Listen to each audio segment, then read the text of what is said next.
Now moving forward towards the second method, that is by using the next method and a lambda function. So first we are going to initialize our list and an empty list over here. After that we are going to use the next method and lambda.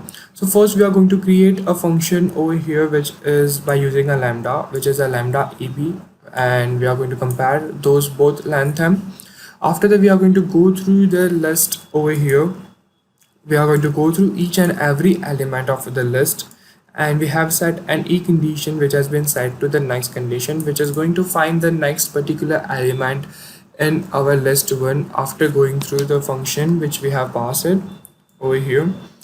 And after that we are comparing it, that if it is an empty list, then the list number 2 is going to store that particular element, or else the e dot append is going to store that an element over here, and we have them as an output.